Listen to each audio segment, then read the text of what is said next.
Hey guys, welcome back to my channel and to the very last video of 2022. So just like last year, this video is going to be my favorite movies and TV shows that I discovered in 2022. When I did my video in 2021, I talked about some movies and some TV shows that came out in 2021. I just didn't watch them for like quite a few months until after they had come out, and none of these movies came out this year. Some did come out last year, but none of them actually came out in 2022. This was me watching these movies, TV shows for the first time and just realizing that I had been very much missing out, especially one of them because one of them is like 70 years old and I just finally watched it this year. I don't have as many as I did in my 2021 video, so at the end of this video I will tell you guys my favorite movies that did come out in 2022 that I did watch like pretty soon after they released. I say movies because I was looking through a list of like all the movies I've watched this year, and there are a few that I really just could not choose between. Let's just get into my favorite movies and TV shows that came out years ago, between last year and 70 years ago, that I watched for the first time in 2022 that I absolutely loved. So the first movie I want to talk about is Coda, which came out in 2021, and I actually watched it pretty early into 2022. This movie like literally just missed my cutoff for my 2021 video, but oh my goodness, I loved this movie. And as someone who does not care at all about the Oscars, I was so excited when this movie was nominated, and then I was beyond happy that this movie actually won Best Picture at the Oscars. This is an Apple TV exclusive movie, and this movie follows the story of a young girl named Ruby who is a CODA, which is a child of deaf adults. So both of her parents and her older brother are all deaf and she is hearing, and she wants to be a singer, which is like unheard of in her family because they can't hear. And it's just all about her story and kind of learning who she is and learning who she is outside of being the translator for her family, but also realizing like her family is her home and where she comes from, and knowing that that's just like still part of her. This movie is so good. All of the actors are incredible in this.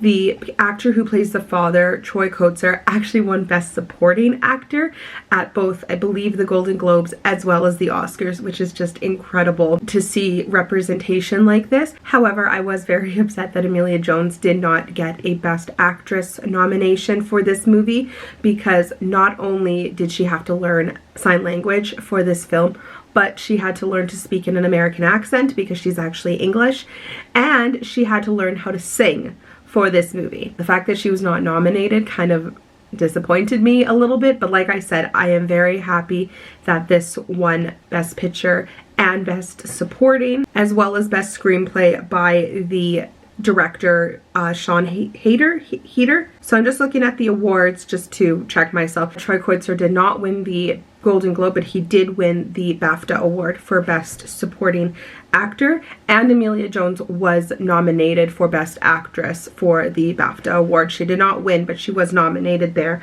But I'm so happy that a movie about deaf people, starring deaf people, got such high praise and so much recognition, because it definitely deserves it, and this movie is just so beautiful.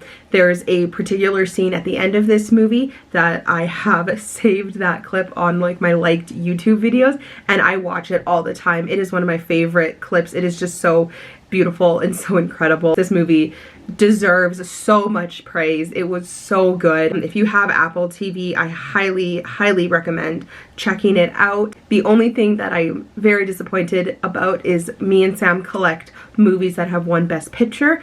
I feel like it's quite unlikely we will ever own a physical copy of this movie. I know Criterion has picked up and done physical copies of like Netflix original movies. Like we have a physical copy of like The Irishman and Marriage Story, which were Netflix original movies. So I'm really hoping that because this did win Best Picture, Criterion will pick it up and make a physical copy of it. Just keeping my fingers crossed about that one. Okay, the next movie on my list is The Last Duel. This movie came out in 2021 and we watched it right around the beginning of 2022. And it was so good. I really wanted to see this movie in theaters, but we just did not have time to go see it in theaters. We bought it and we watched it, and it is so good. I just loved everything about this movie and how they did the different perspectives of the three main characters. And when you watch like the first character, you think he's like this really decent person, and then you watch the second perspective and realize, oh no, he's not actually that good of a person. And then you watch the last version, which is a Jodie Comer's version of everything. And I even loved the fact that it said her version of the truth, and then it said like the truth, so you know that what happened to her was actually everything that really happened. This movie is about two French military men. Matt Damon and Adam Driver play these characters, and Matt Damon marries Jodie Comer's character, but Adam Driver is in love with her and he believes that she's in love with him too, and he goes to her house and he does bad things to her. And it just shows basically the events of this through the three people's different perspectives. So through Matt Damon's perspective, through Adam Driver's perspective, and then finally through Jodie Comer's perspective. And it's just so well done, and just to see like the subtle differences between the things. Like for example, in Adam Driver's perspective, there's a part where she's like running away from him, and it looks like she like very flirtatiously kicks off her shoes and almost makes it seem like she kind of wants him to do this thing to her, because she's like, it almost makes it seem like she's being like flirty with him. But then when you watch her perspective, it's like she wasn't being flirty at all. Her shoes fell off because she tripped running up the stairs, running away from him. And so it's just so well done and so interesting to watch the three different perspectives, and even seeing the perspective of Matt Damon at the beginning and making it seem like he's such a decent guy, such a good human being, and then seeing Adam Driver's perspective and seeing like, oh, he's actually kind of rude, kind of selfish, kind of mean, and then seeing Jodie Comer's perspective and seeing, oh, not only is he selfish and rude from what we see of Adam Driver's, but he's actually a pretty terrible husband to Jodie Comer. And now speaking about Matt Damon, again in a completely different role. For the first time this year, I watched the movie The Martian, which I'm very disappointed because I actually really wanted to see this movie, and I don't know why it took me so long to watch this movie. But I finally watched The Martian, and it is so good. So this movie is not very old, like compared to one other particular movie on this list, but this movie stars Matt Damon. He is an astronaut, and him and a team go to Mars, and a storm hits and they have to evacuate, and believing that he is dead, they leave Matt Damon's character on Mars. And he's not actually dead, he's alive. But by the time he's able to get a signal back to Earth, they are already like months away from him. It's all about him trying to survive on this planet that doesn't have water, can't grow food or plants or anything, and just him trying to survive. And it is so good. And one of the main things I've heard about this movie that is very true, and what I just really liked about it, is this poor man is stuck alone on a planet that isn't Earth.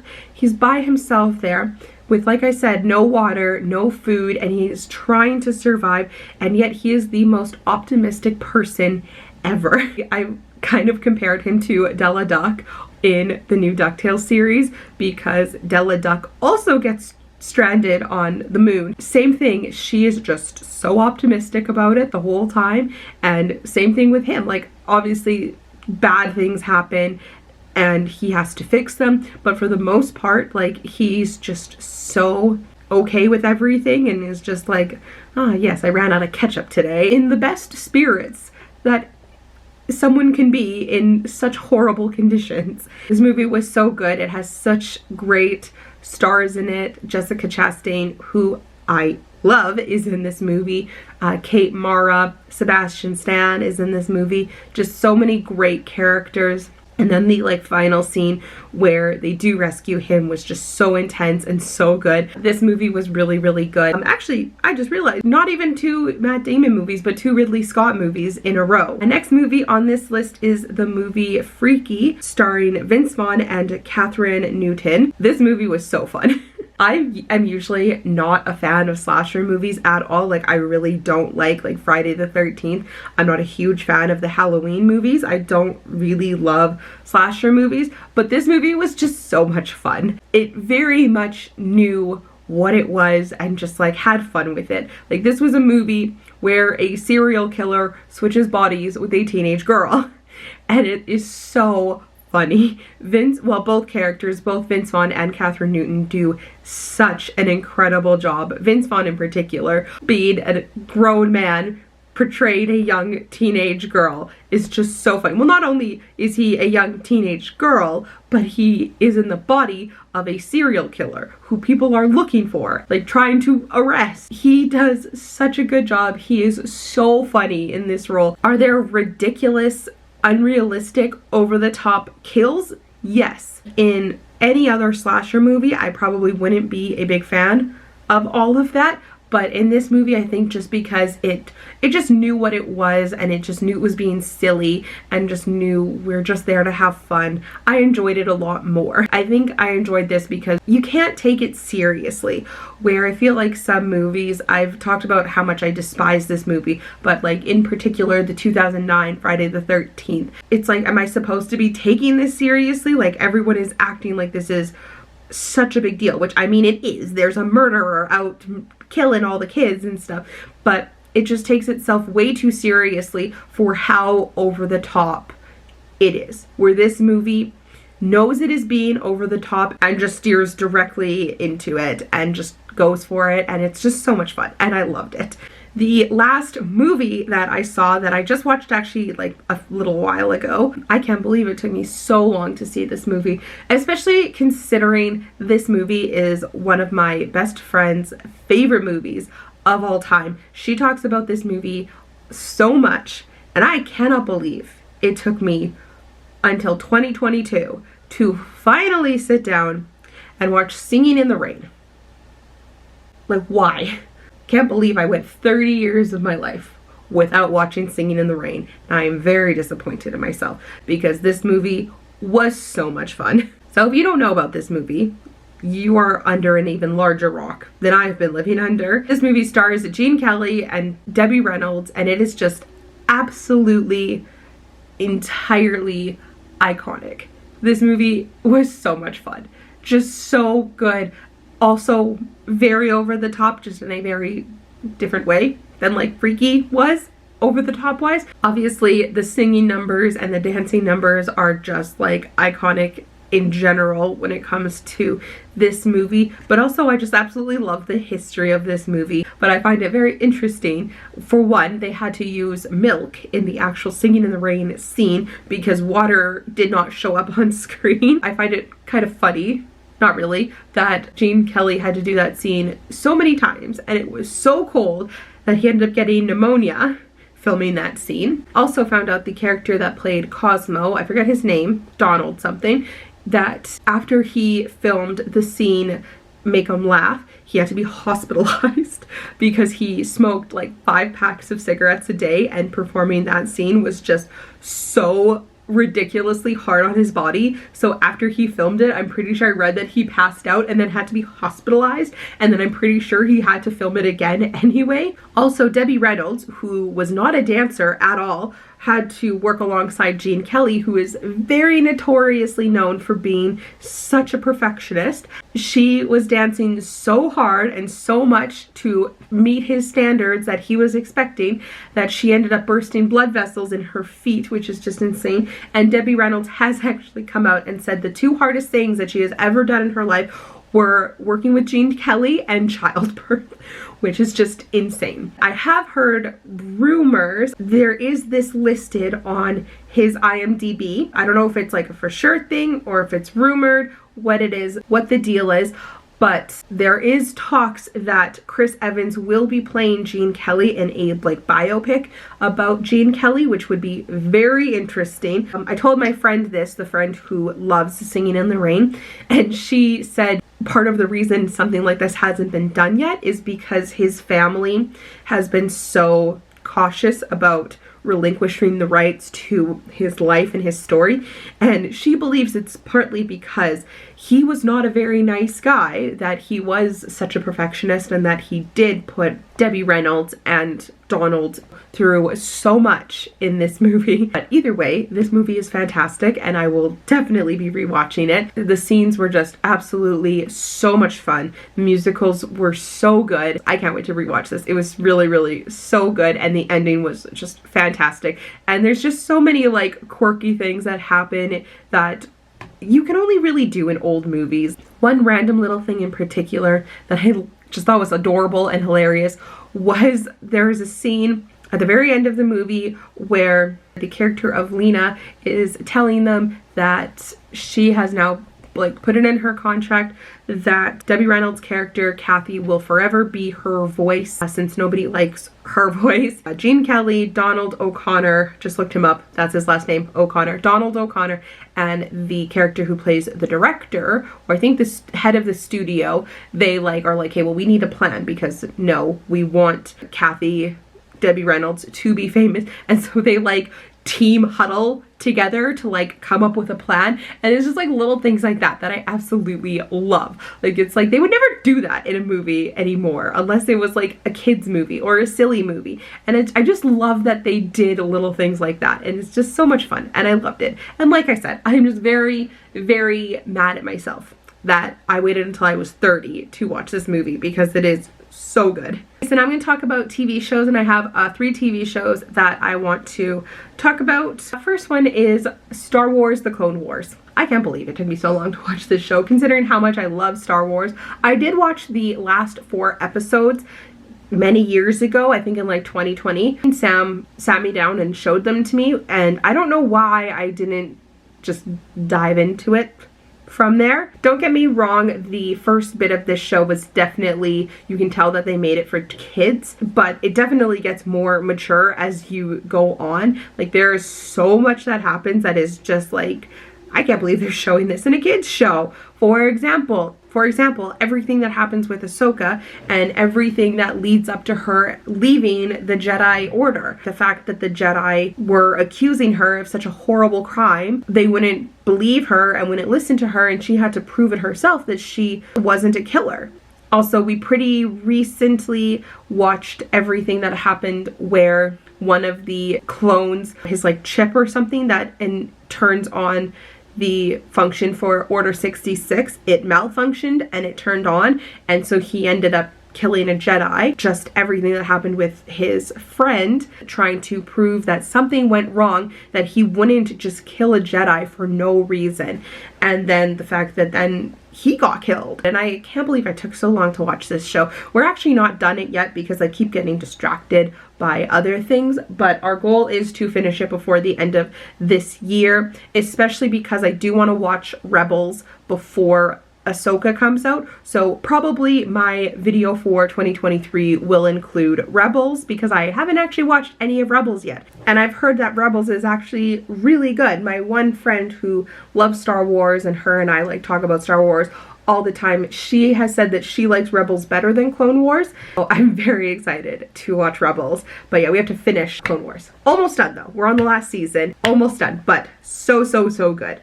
So good. So the next show I want to talk about is the TV show Big City Greens. The reason Sam and I started watching this show was because he found this like very short clip TV show on Disney Plus called Random Rings, and basically it is characters from different Disney Channel shows prank calling real people like in real life, and then they like animate the conversation, and it is so funny. There's one clip where Dr. Doofenshmirtz calls a restaurant and tries to make a reservation. There's one clip where Launchpad McQuack calls somewhere. I can't remember where exactly he calls, but most of them are the two main characters from Big City Greens, Cricket and Tilly, prank calling different locations. There's one where they call a comic book store called Area 51 and they believe it's the real Area 51.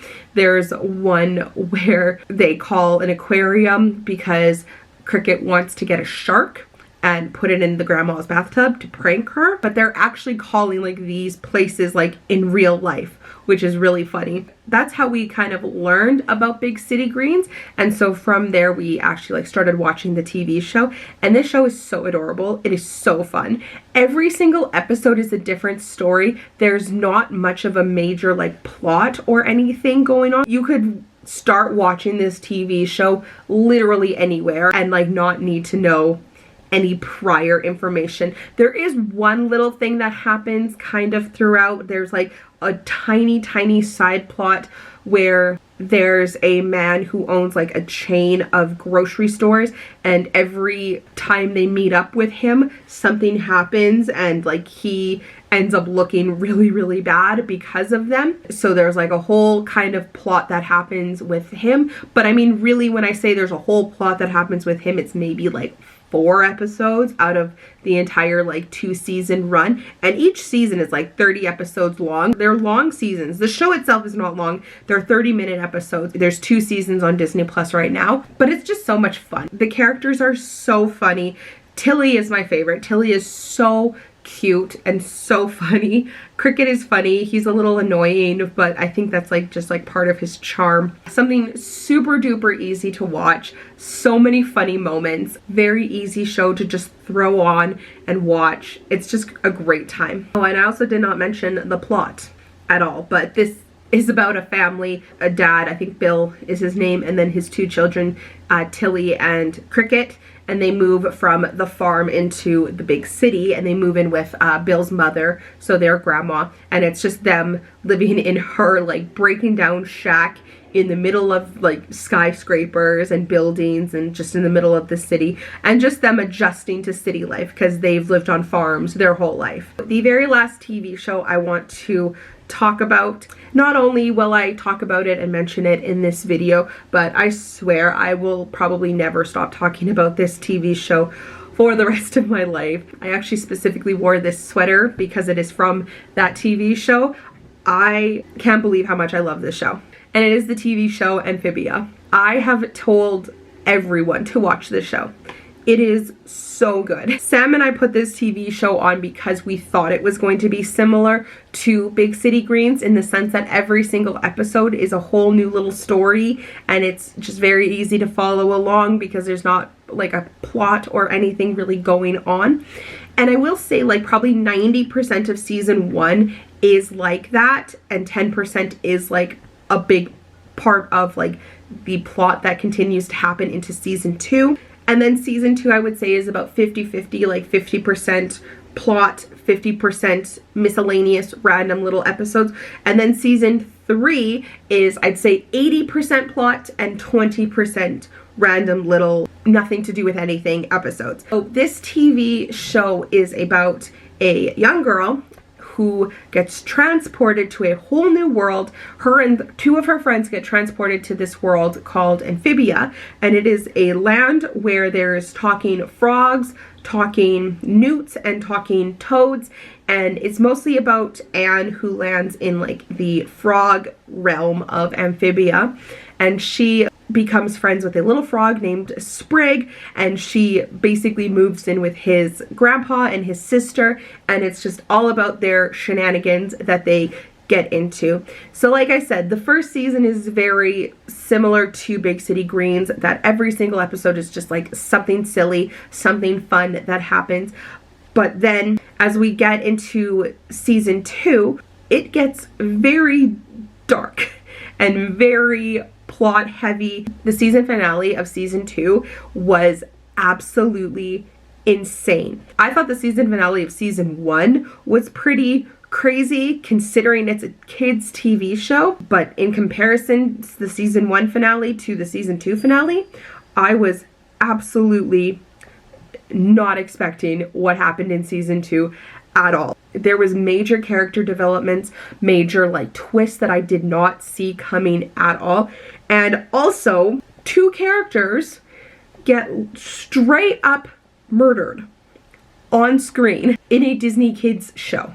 I could not believe it when these things happened and when I saw what happened. It was insane. Obviously, it's not like bloody or gory or anything like that because it's still a kids show, but I just remember when one character in particular gets killed at the end of season 2, I literally could not like even believe that they had shown that on TV, a kids show specifically. It was so crazy. I have posted a video of me reacting to the season 3 finale, which if you've watched that, you know for a fact that I was just sobbing my eyes out the entire season 3 finale. They really just pull at your heartstrings and then maybe give you a little bit of hope and then pull at them and kill you inside again. This show was just an absolute roller coaster of every single emotion ever, like joy, fear, sadness, betrayal, just everything this show had.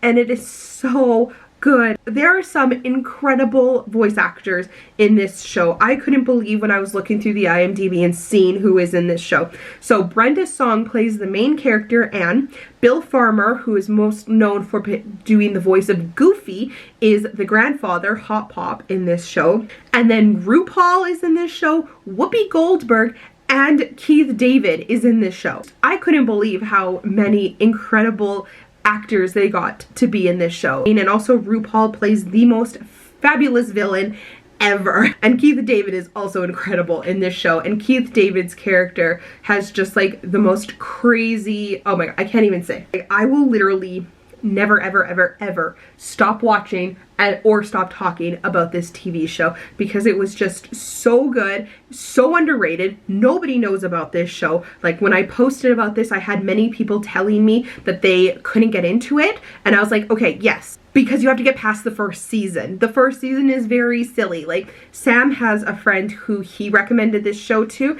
and she said that she enjoyed the first season, but she was like, but if this is the whole thing, I don't really know if I want to continue this. And he's like, you just gotta get past the first season. And as soon as she was past the first season, she said she finished season 2 and season 3 in like 3 days because she just like could not stop watching this show. Everyone, just get past the first season. Like you have to watch the first season because there's little things that happen in it that come back in season 2 and season 3, but you just have to get through the first season.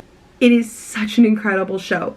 It is so, so, so good. And literally everyone I talk to, I'm like, go watch Amphibia yesterday. So that is all my favorite movies and TV shows that I watched this year that like came out years prior. But now, just to end off this video, I'm going to tell you guys my favorite movies that I watched this year. I'm not going to get too much into them because all of them I have posted videos where I talked about them and reviewed them. So just really quick, some of my favorite movies that I watched this year that actually came out this year: Disney Pixar's Lightyear, The Black Phone, and Barbarian. Those are absolutely favorite movies that have come out this year. Some really good honorable mentions: Turning Red. Probably the most surprising thing that came out this year that I was absolutely not expecting to like at all, but was actually quite good, was the Chip 'n Dale Rescue Rangers movie. That was so good. By the time I'm filming this video, I still haven't seen the new Strange World that has come out, just because I'm trying to get some pre-recording done. So I haven't seen that yet, but I will for sure do a video reviewing it. It'll probably just come out in the new year. That is going to be it for this video, as well as the year of 2022. Thank you guys so much for watching another year of videos. I can't wait for all the content in 2023, and I hope you guys stick around and watch along with me. So if you liked this video, I would absolutely love it if you would like and subscribe. I post new videos every single Friday, and I'd love to have you here. Thank you for watching. Happy New Year, everyone.